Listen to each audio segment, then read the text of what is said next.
So we'll wait another minute or two, but it's a good time to contemplate the refuges of Buddha, Dhamma, Sangha. Given that we'll be chanting these together, it's nice that it's not just an empty gesture, but what do we mean by Buddha being awake, that quality of wakefulness, openness? What do we mean by Dhamma? Opening and settling into the way it is, trusting that. And Sangha, the beauty, the wholesomeness of responding from that place of intimacy, Buddha knowing Dhamma.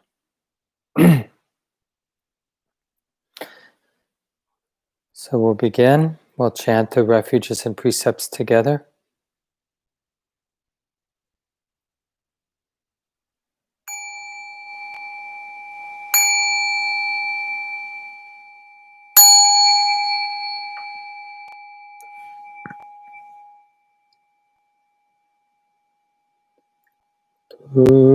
Buddhang saranam gacchami, Dhammam saranam gacchami, Sangham saranam gacchami,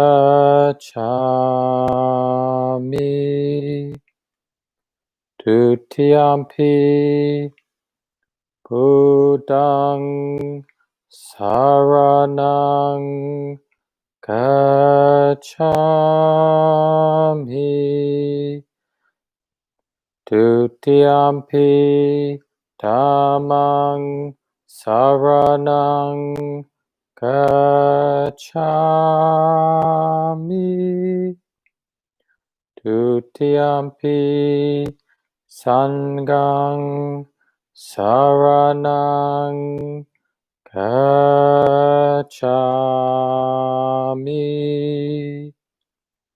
Tatiyampi Buddhang saranam gacchami, Tatiyampi Dhammam saranam gacchami,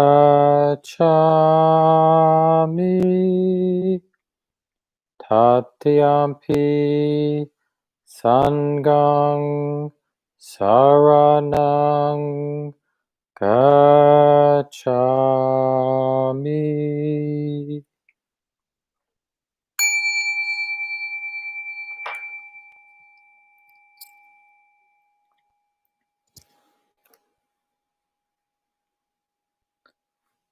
As you know, we're studying the Noble Eightfold Path.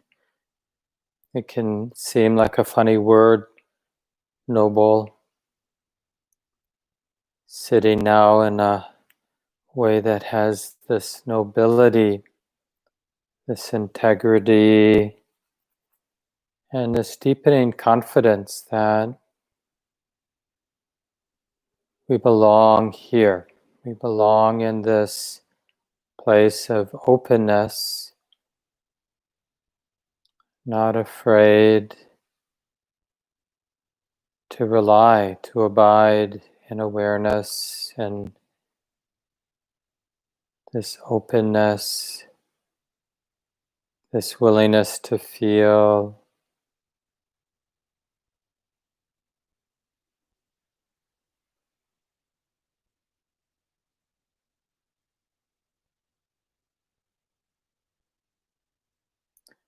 And initially, in terms of using this 30-minute sitting time to contemplate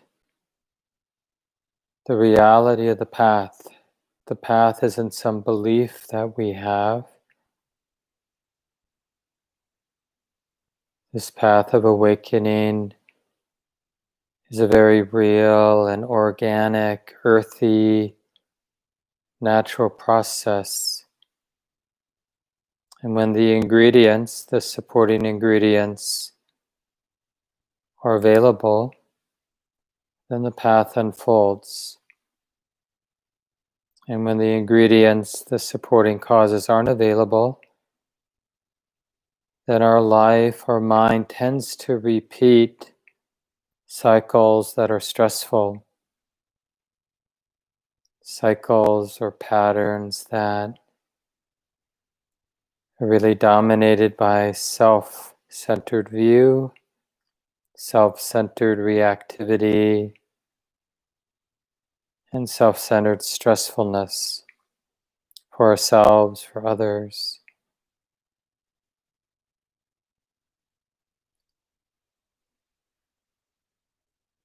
And we've been reflecting these last few weeks that the initial supporting cause for the path opening up is relating to this moment as if it matters. So what matters isn't the particular conditions here in the moment. What matters is this willingness to show up and be intimate, to relate to the present moment, in a sense as a teacher, as if there's something that can be learned, some insight, some deepening of understanding that can unfold simply by opening from this place of curiosity, humility, sensitivity, patience,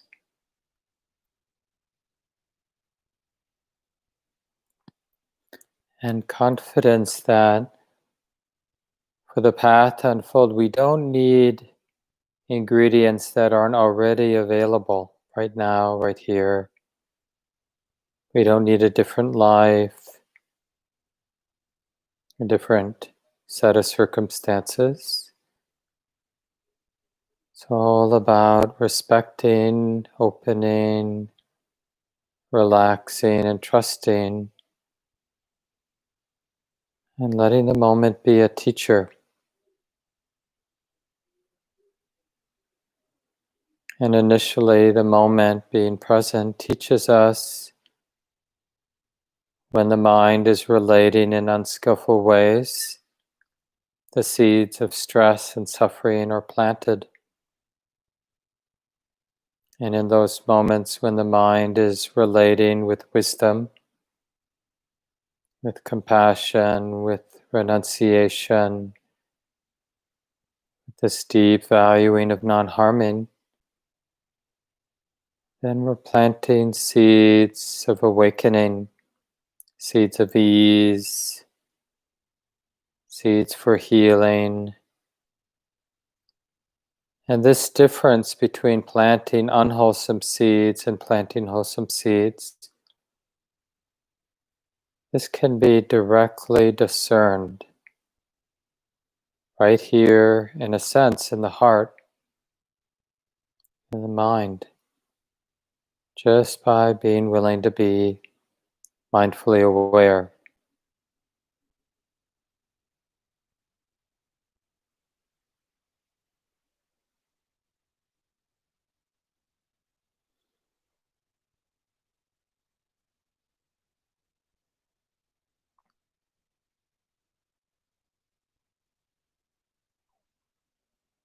And one of the things we tend to notice at the beginning of a sitting period, especially one at the end of the day, like tonight,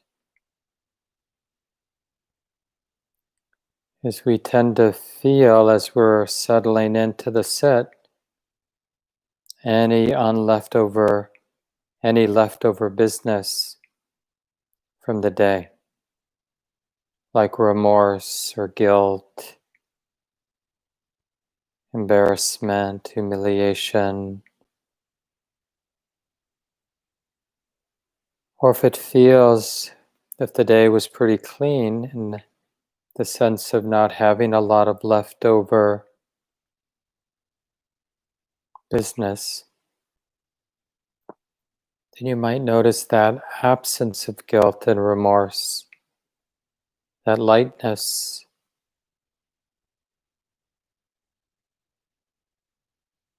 But whatever it is, no need to judge. Just let that information, that emotional information, just allowing it in, allowing it to have its effect.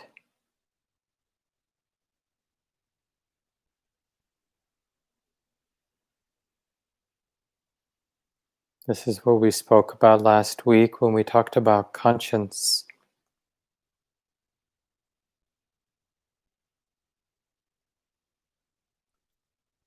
So whatever the heart is feeling now, numb, remorseful, light and easeful. So no matter what the heart is feeling, it's a kind of information from the past speaking here into the present moment. And so our job is simply to receive this voice of conscience or voice of intuition, or more simply just to feel what's here to feel in the heart.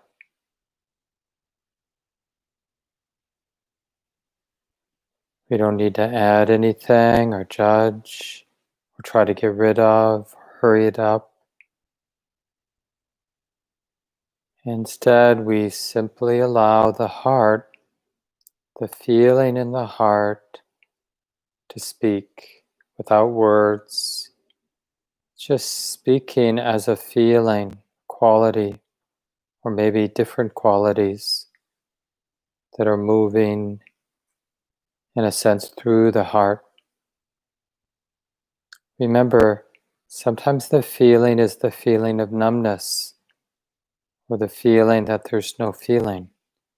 It's a feeling too. And our job is simply to receive, to listen in a sense. What's the heart saying now?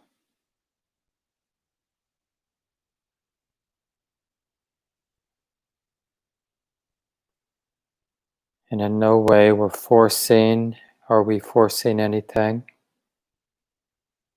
We're not looking for anything. We're simply in this receptive place of receiving whatever the heart wants to say.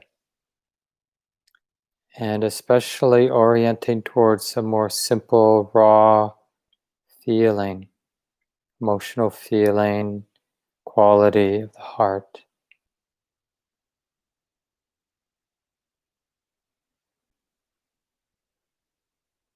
And for tonight, let's allow this to be our primary meditation object.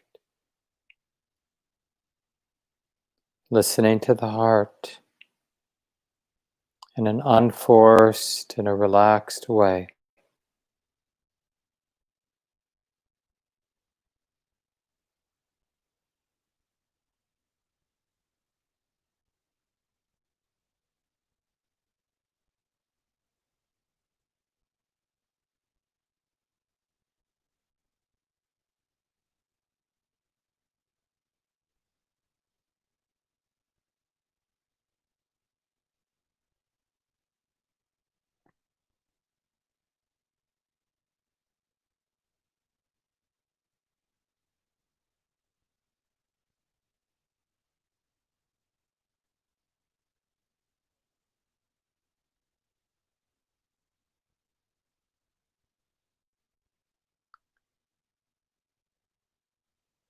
It may be more useful to think of this feeling, this flow of feeling, as a kind of emotional song that the heart is singing. And wisdom is willing to be a good student and just listen. Not so concerned about figuring out what it means.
So whenever you're in doubt or distracted, then just stabilizing again here in the present moment, and remember this simple, wholesome wish to lift to the heart.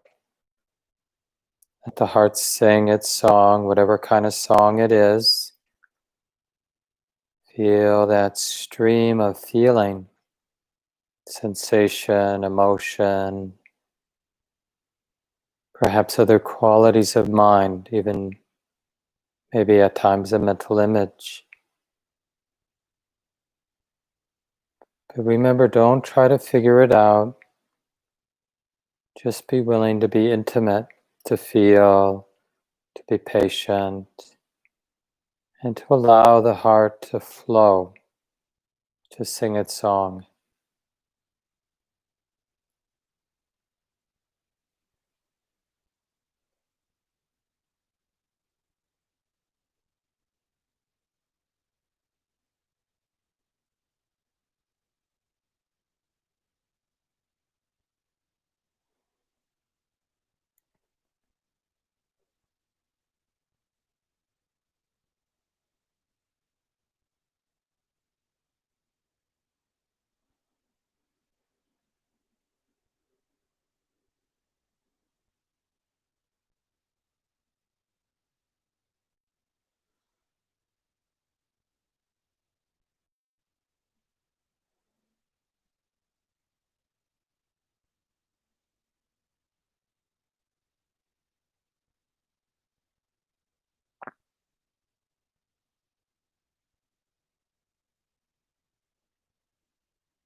we're using this particular sit to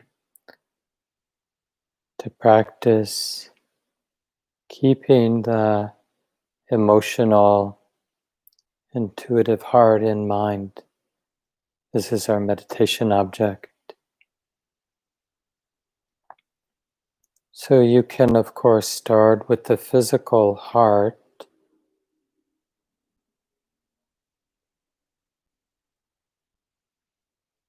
And from there, just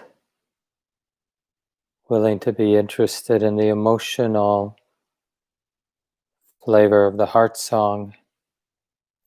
What is it singing? What's the stream, the river of feeling here, moving here? Not second guessing, but and feel the very aliveness of this movement of the heart.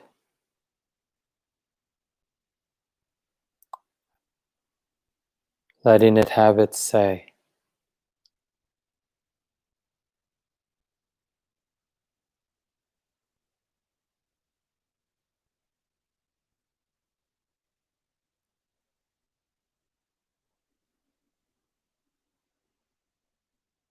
And let it be a relief that we don't have to interpret what it's saying or figure it out. All we need to do is be present, all ears, so to speak, undefended and open.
Hopefully we've all learned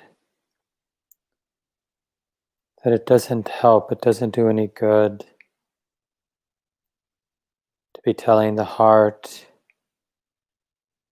what it should be feeling, what it should be doing.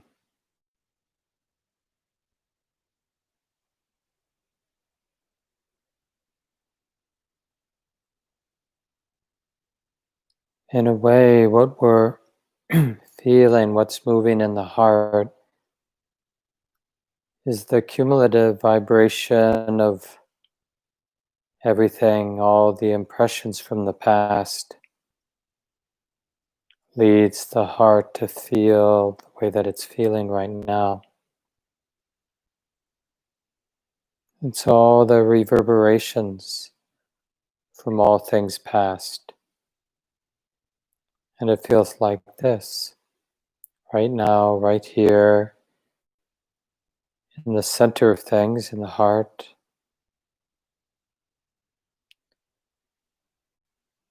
And the only real relevant question is, are we willing to be a student, a wise, patient, receptive student?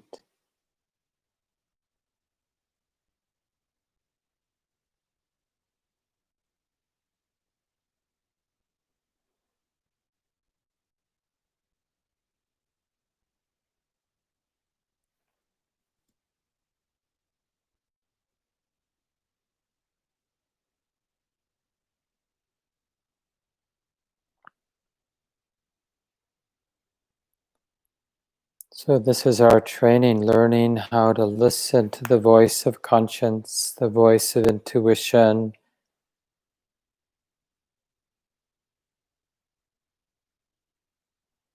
Doesn't use words, as we're finding out.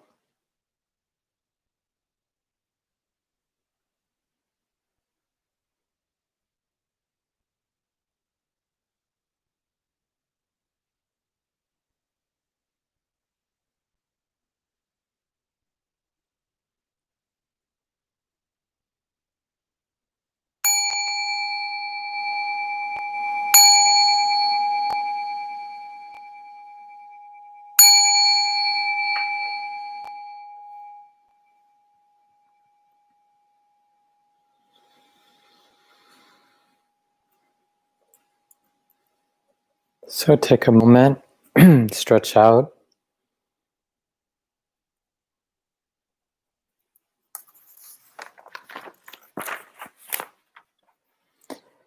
Really nice to be with everybody. Back in Minneapolis, I flew home today from being with my mother-in-law and Wynn in New Jersey. And Wynn staying out there for a while to take care of her mother and spend some time with her. And we move along with Buddha's teachings on the Noble Eightfold Path. And just to reflect, this is a path. It isn't something to grasp. If it's anything, this Noble Eightfold Path, it's a natural process, something that naturally unfolds when the conditions are present. And so this is hopefully a real relief.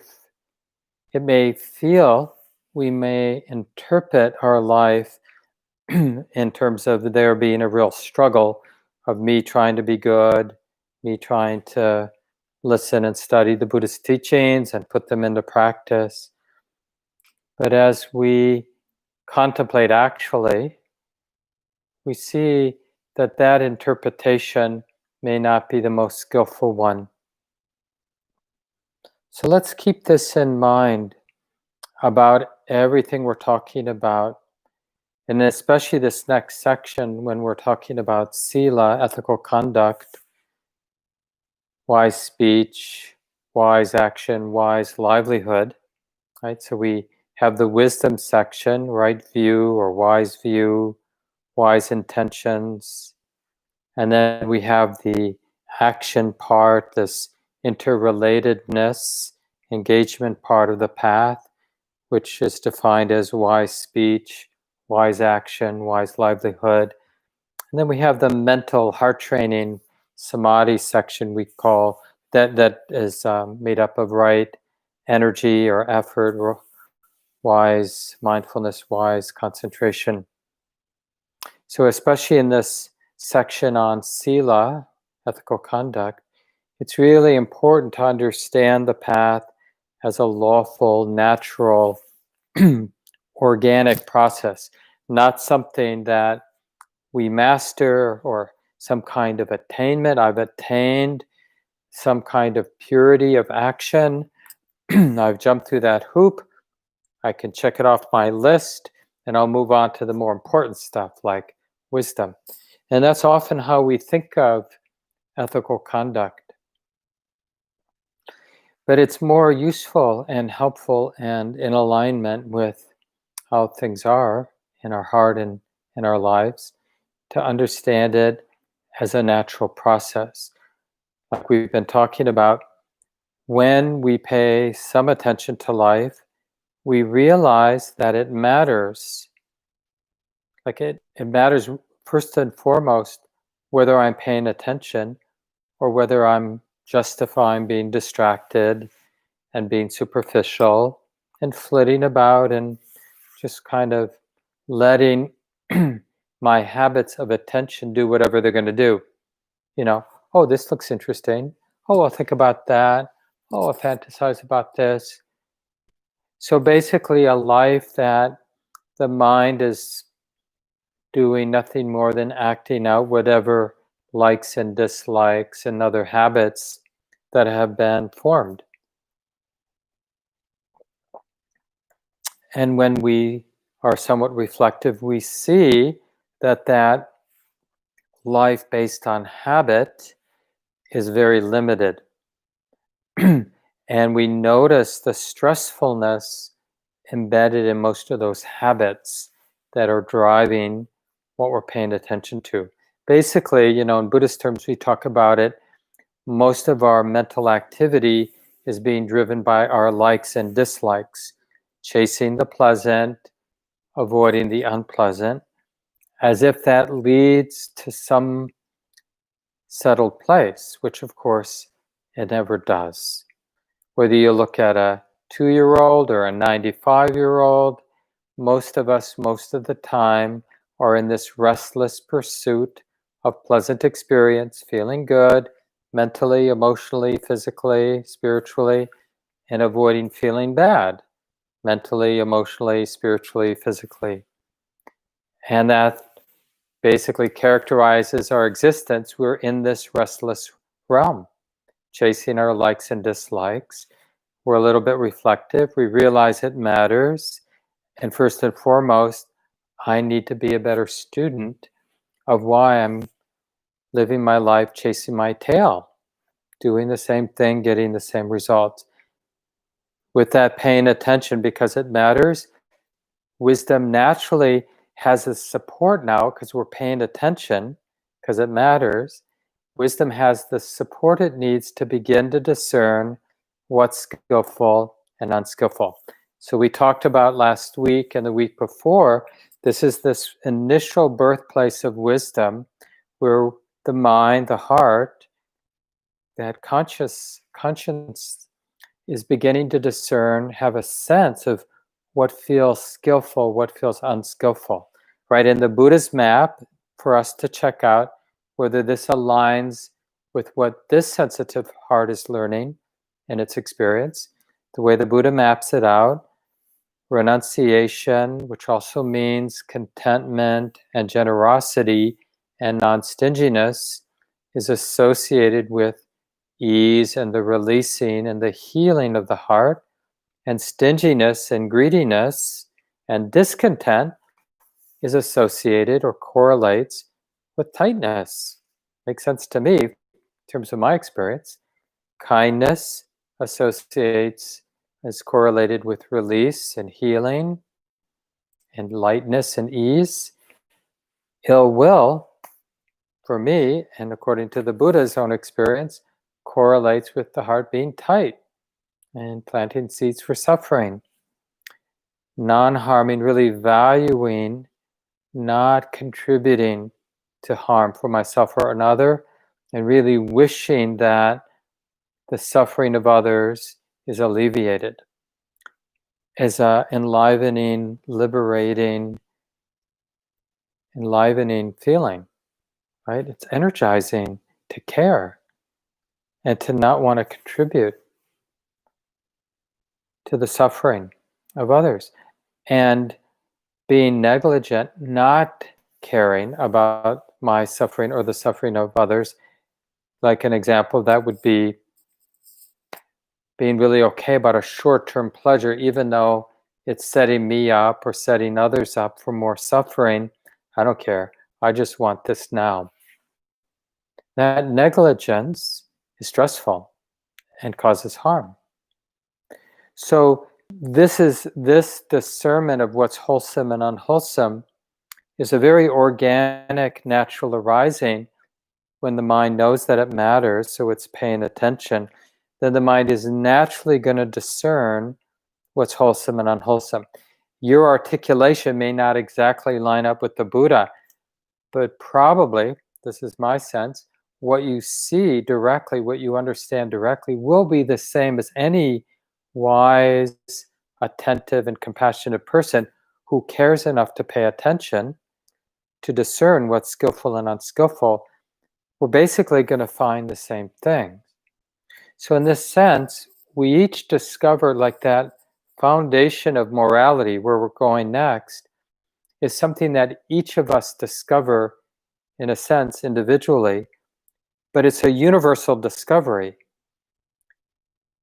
When my mind is involved in greediness, it's tight. This is not specific to me. Any heart absorbed or identified, caught up in greed, caught up in hate, is going to be tight.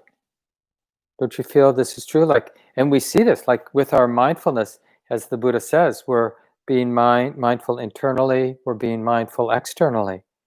So when somebody else is in our vicinity, and let's say we sense through observation that their mind is being governed by greed, we can also sense, whoa, they're planting seeds of suffering. They're tight, and seems like they're planting seeds for more tightness. In the same way, when we're around somebody who has a lot of contentedness and a lot of natural generosity, right? What do we sense in that person? When it's not coming from a contrived place, like trying to look generous, but just more part of their, character, just to, right? We sense people. Probably not a lot of contraction.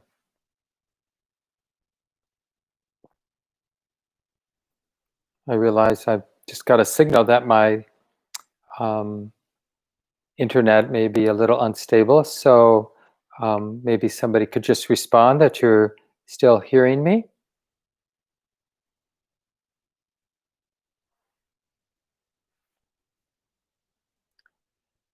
Just leave a note if you can hear me. Testing. Anybody out there? Oh, good. Sometimes I lose folks, and it's 3 or 4 minutes before we realize. So I'll just go on. So now we're making this transition. We've gone from this place of knowing that it matters, being sensitive, discerning what's skillful and unskillful, and now we're going to operationalize that in terms of how we're relating to other people.